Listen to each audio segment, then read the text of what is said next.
All right, we have more cold calls coming your way. I'm going to start the dialer right now because I want you to learn as much as you can. And actually, we got 27 minutes. Let me put my timer on because my camera will stop at 30 minutes. And let's get ready to roll. Styling has started. So, in the first 25 minutes, or the other 25 minutes that we were calling, here's the data. Made 300 calls, 300 dials, 16 people I actually connected to. No leads out of them just yet, but we got a lot more calls to make today.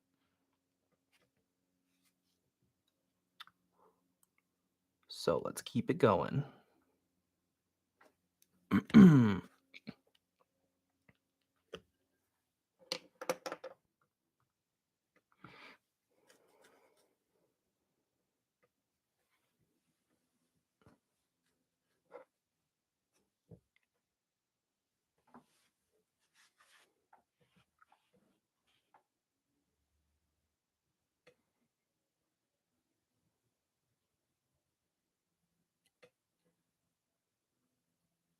8 calls so far in this session. No one has picked up the phone. Just got to keep it rolling. Keep it going.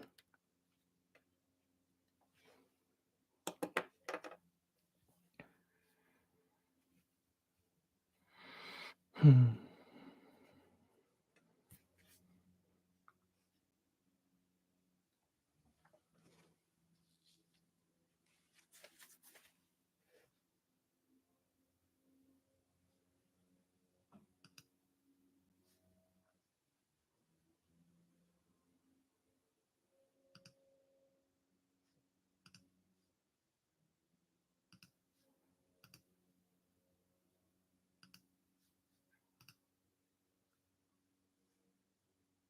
'Oops, I accidentally paused it.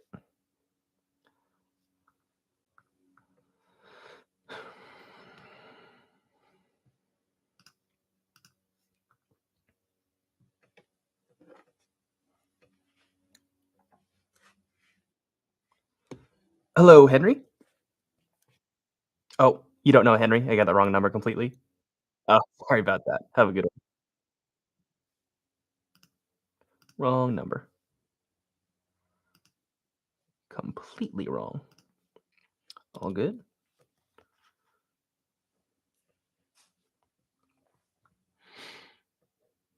Let's keep it rolling.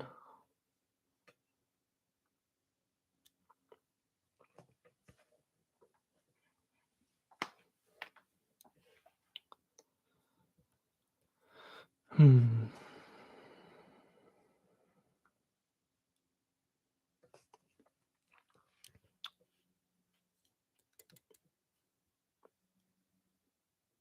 26 calls and counting. Actually, technically 317. 317 calls, 220 did not answer. So 97 people actually answered. So that's a 30% answer rate. But not all of the people. Hello, John? John? Hello? This, this is Justin. Did I get the did I catch you at a bad time? What do you mean, the Justin? Oh, so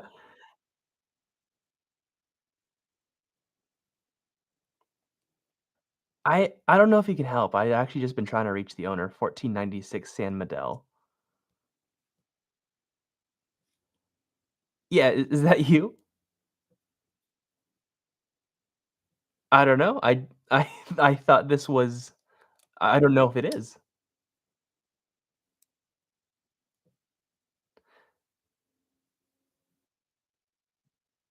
Y Are you so are you not the owner? No, hung up. He seemed like a really nice guy, but I kinda just wasted my time. Bummer. Not interested.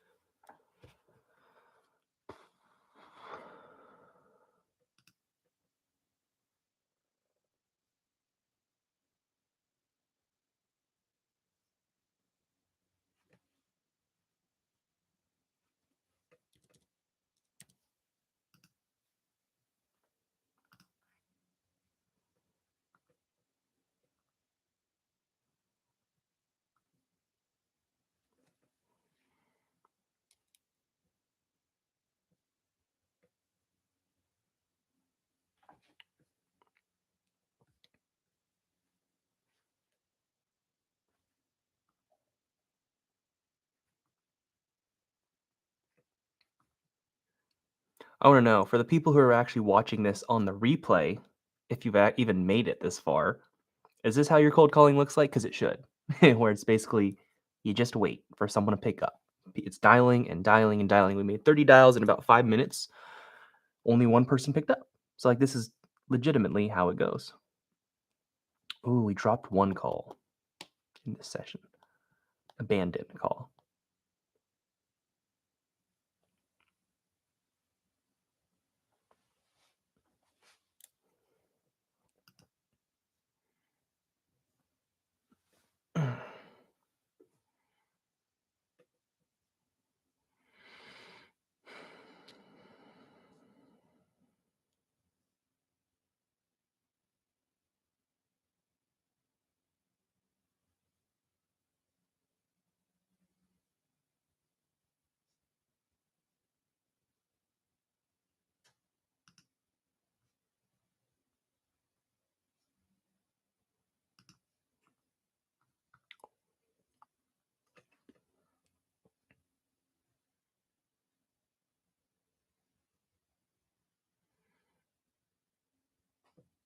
You know what? Now I understand because I've studied a couple people who've done some live streams cold calling.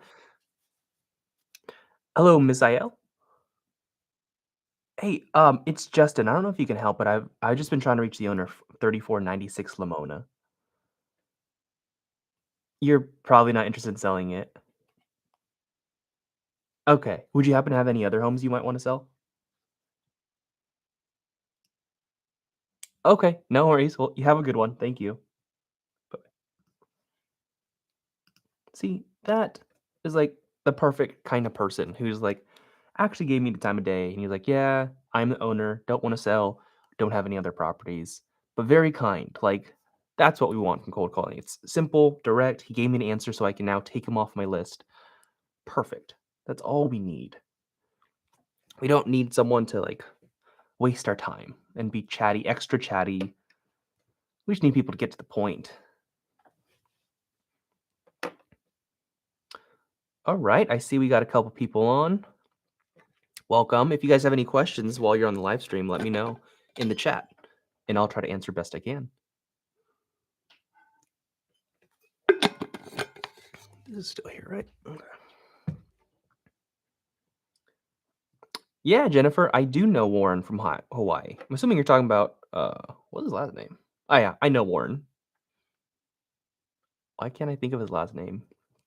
But yeah, he's awesome. Warren Rubin. Yeah, I'm pretty sure that's who you're talking about. Very nice guy. What island are you on? Oh, he's your husband's cousin? Wow, small world. Well, that's awesome because he's like super, super nice. I love him. Cool. Hello, Gerald. Oh, I was looking for Gerald. Do you know a Gerald? Okay. Okay, sorry about that. Bye. Just called a hospital, not a Gerald. Gerald with a J and a U. That was interesting. Hmm. It's funny. I understand why so many people are afraid of making cold calls because it's like scary to talk to people. But when you have a dialer and it automatically calls for you, and you only have to press a button if someone picks up or talk when someone picks up, like it's really easy. It's really simple. Most people aren't mean. Like the meanest you typically get in terms of the kind of person on a cold call, they just tell you take them off of your list. But like it's pretty rare where someone actually cuts you out. Like they have to be suffering inside. So it's not bad at all. It's just a matter of sitting down or standing up and doing the thing. Oh, that was a voicemail. Not available. Yeah, I actually heard, this is a I wish I knew this guy's name because he has such a good voice for a podcast. but he had this quote. I don't know whose quote it was. It sounded like an Alex Hormozy quote, I'm not gonna lie, but I don't know exactly it, but it was talking about, like, doing the thing, and he was like, "Doing the thing is not talking about the thing. Doing the thing is not telling people you're gonna do the thing. Doing the thing is not telling yourself that you're gonna do it later. Doing the thing is not romanticizing about the idea about doing the thing. Doing the thing is not thinking about all the adoration that you're gonna get once you do the thing. Doing the thing is just doing the thing." So and it's often the thing that you have not done yet or the thing that you're putting off. Just do the dang thing. And you know what it is. Everyone knows what it is. Like, that's all it is. Everyone thinks that the people who crush it are so much smarter or better than they are. It's like they're not. They just did the thing. They just did something that you didn't do. And so you just got to do that thing. So I thought that was an interesting I completely butchered that quote, but I thought it was a really interesting perspective because it's so true. And I think something that he also said, I wish I knew the guy's name. I'm not giving proper credit. But I heard him say something like, let me think before I misspeak.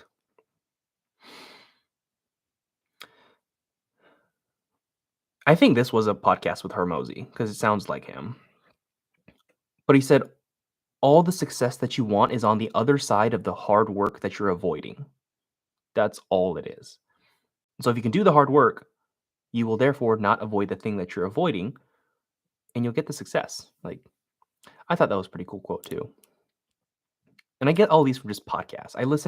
I try my best to listen to Hello, Placida? Hel Placida? Hello? Hmm, sound like the wrong number. Hung up on me.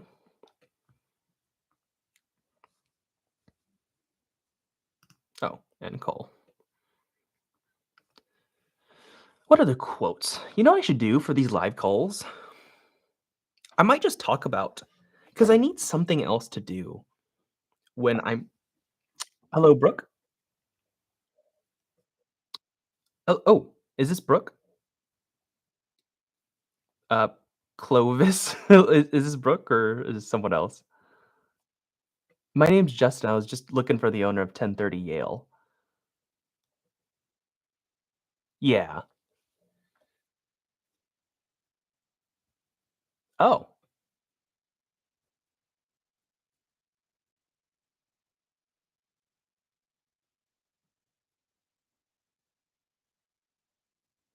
Oh, I'm sorry to hear that. Wow. That was rude. That's the wrong number. So that guy, he's like, "Oh, you buy houses?" And I said, "Yeah." And he's like, "Yeah, I think you guys are rude." He said, "I think you guys are scum. You know, you find old people with equity in their houses and you try to rip them off." And I was like, "Oh, sorry to hear about that." Then he hung up. See, I think the people that are mean, it's just they're suffering inside. Something's going on. Because if you were in that exact same situation, had their same exact life experiences, same perspectives. Hello, Steven? Hey, I don't know if you can help. I'm trying to reach the owner of 9384 St. Martin Drive.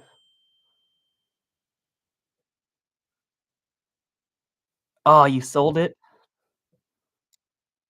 Darn. Do you have any others that you might sell? I'm actually looking to buy. Okay. Well, gotcha. Okay. Well, thank you so much for answering. Sorry to waste the time. Okay. Bye bye. Darn. He sold it already. Too slow. I'll probably put you on do not call. Yeah. Do not call because he doesn't own any houses right now. Hmm. But yeah, anyways, back on the topic of like people being mean, I don't know. It is understandable because I know the times that I've been a little bit more miserable, I've been much meaner. But I don't know. I don't think I've ever been miserable enough to the point to where a complete stranger would call me and I'd be like, F you. I hate you. You guys are all scum. Like, damn, you must be going through a lot of stuff. I don't know. That's just my perspective. Oh, welcome. I see more people on this live. If you guys got questions, real estate investing, social media, business, personal, anything, put it in the chat. Like, let's chat about it. I'll help as much as I can as I'm in between dials. Hello, Mary. Hello, Mary. Hmm. Hung up on me. Well, if she's gonna hang up every time, let's not do that again. So far, how long I've been on this thing? Been on this live for 16 minutes. Oh wow, I'm dialing much faster than normal. There have been 50 dials in the 16 minutes. Is that faster than normal? That is. Oh, that's slower actually, because I actually talked to someone or multiple people.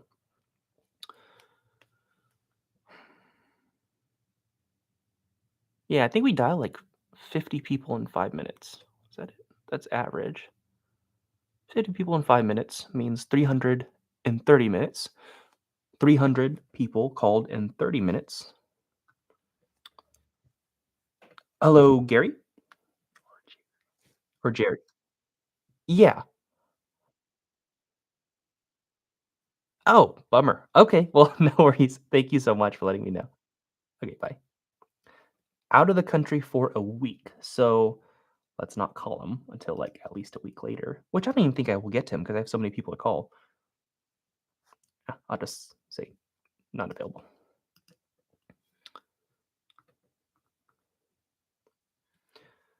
Tiara, you had asked, should the end buyer submit their earnest money deposit before or after he or she signs a contract? Definitely after they sign the contract. You don't want an end buyer like, if I'm the end buyer, I'm definitely not putting any earnest money deposit up until I sign the contract.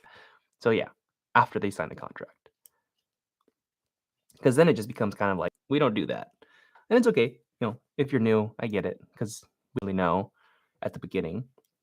But, yeah, you don't wanna ever send money to anyone or wire any money until you know it's, like, under contract or something.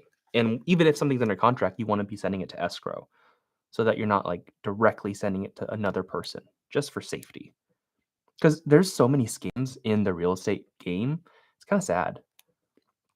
A lot of scam emails telling people to wire money to certain places, and they all some of them can look legit, like, it's kinda crazy, but yeah.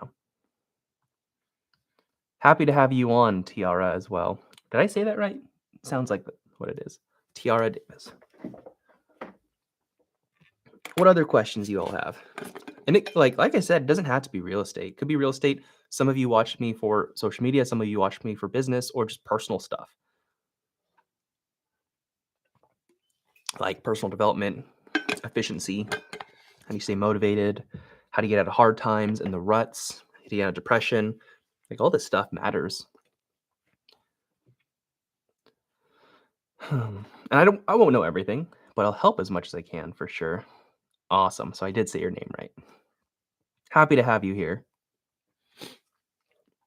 You guys want an idea of how the dials are going so far? Looking at the stats, 400. Oh, voicemail. Not available. So here are the stats for the call session so far. 462 dials made, 315 people did not answer, 147 that answered. That was a 30% answer rate. Of that 147, 115 were machine answering. So they're like voicemails or went straight to the machine. And only 26 connects. So that's actually not bad. That's pretty good. I also abandoned 6 calls. So I missed 6 calls because I was on the other line. So, hmm, might be a little bit high. We'll see as I call more. And I'm using a triple line dialer. Oh, cool. You're brand new, Tiara. So you said, let me read this. Thanks for answering. I'm brand new. Haven't closed a deal yet. I was concerned because I didn't want the end buyer going behind my back and steal the deal. Yeah, that happens. They'll people will try to do that, and that's a part about like vetting your buyers out too. There's like There's even if you do it and you talk to them and you get to know them, there's still no surefire way that they won't try to go behind your back. But here's the tip on that. Once you actually get a deal locked up, let's say you're talking directly to a homeowner and you lock up the deal with them, so they sign the contract. Before you ever bring that contract to other investors, you got to warn them. You warn the seller, hey, now that we have this under contract, there's a good chance that other investors are going to continue to try to buy your house. They're going to come to you. So you have to be able to tell them, hey, I am already in a legal binding agreement to sell my house to this other person. I trust them. And it might feel awkward to say that, but I promise it'll save you the deal because so many deals have been lost out all over like $1,000, $2,000, and it's the saddest thing. And legally, the sellers are not even able to back out, but they still do.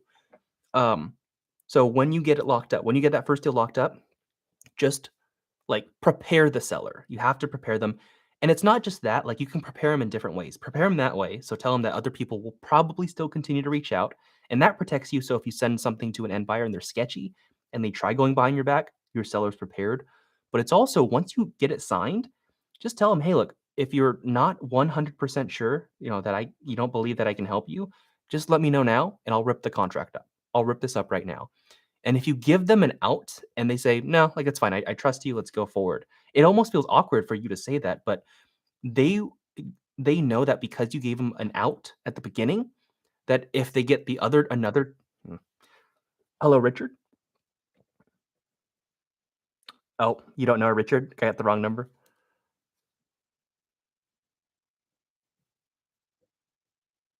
Oh, okay. Gotcha. Thank you so much. Sorry about the bother. Okay. Bye-bye. Wrong number. Okay. Darn, I wish I finished that point. What was I talking about? Oh, yeah, preparing the seller. So, yeah, um, if the seller knows that you gave them the chance to back out early on, if they get another Hello, James. This is Justin. I don't know if you can help, but I'm just trying to reach the owner of 215 Meridian. Probably not interested in selling it. Alright. Would you happen to have any other houses that you might sell? Okay. You have a good one. Bye. Not interested. Okay, let me finish my point. All these calls are now coming in. Um, Let me restart that for the TikToks.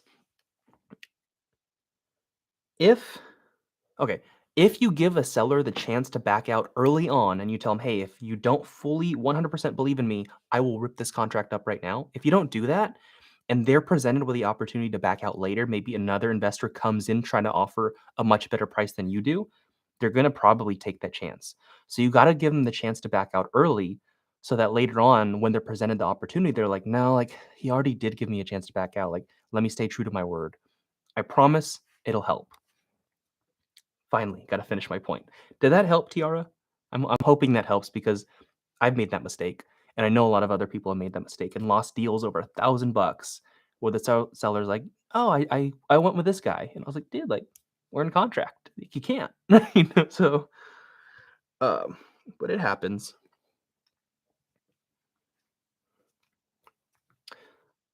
Oh, voicemail not available.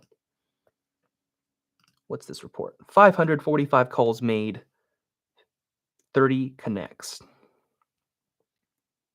Not doing too shabby. Perfect. I'm glad it helped, Tiara. And that's not even from me, that's from a sales training. Hello, Kenty? It's Justin. I don't know if you can help.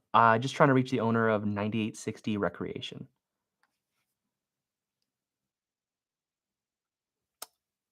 You're probably not interested in selling it. Will will do. Thank you. He said, "Take me off the list, do not call again," so I will put him under do not call. Also, if someone tells you, "Do not call me again, take me off your list," do it. Like, don't be a jerk. Like, I swear everyone's like, "No, just keep calling, keep calling." No, if someone says, "Do not call me," don't call them. So, like, please take that advice to heart. Shaw had asked, "What's the best way to comp?" So when he says comp, if you guys are not familiar, it's just how do you find the value of the property? Um, you have to use some type of connection to the MLS. It doesn't have to be direct MLS. Like it doesn't have to be you have to be a realtor and have access to the MLS. You can use other things. You can use Zillow. You can use Redfin. You can use maybe Realtor.com. You can use paid stuff too, like PropStream. Privy is another paid thing that you can use. It essentially pulls data from the MLS. But they're oh, that was that was voicemail. But they're all the same. Not available. In terms of comp, I don't know like how in depth you were wanting an answer. It's like how to comp, essentially, you're just trying to find let's say you have a subject property. Oh, actually, I should pause this because I'm about to end my session. Let's say you have a subject property. You have to look at other properties nearby, similar kind of characteristics in terms of the bedroom count, bathroom count, square footage, same zip code, ideally, same neighborhood ish, same square footage, same like lot size or similar. And then hopefully you have one in like a nicer condition. And in order to comp or get the value of your home, all you got to do is you have to look at these other properties that are like or similar to your property, but nice condition. And you say, oh, if I fixed up my property to that kind of condition, that nice condition, it should sell for that price. That's how you comp. It's as simple as that. It's like buying like flipping anything. If you flip shoes on the internet, you buy shoes, you should buy Jordan shoes, that popular brand, you buy them for like 10 bucks, you know it's gonna sell for 200. So it's the same thing. You look on eBay or Amazon, you're like, hey, what did these Jordans sell for? And then you sell it for what they sold for, assuming you cleaned it up nice. Like same exact thing. So that's how you comp. Now, I will restart this live or do another stream really quickly, but my camera only lasts like 30 minutes on these lives. So I'm just doing 30-minute, 27-minute increments, and I will see you guys soon. So I'll pop this back up in a bit.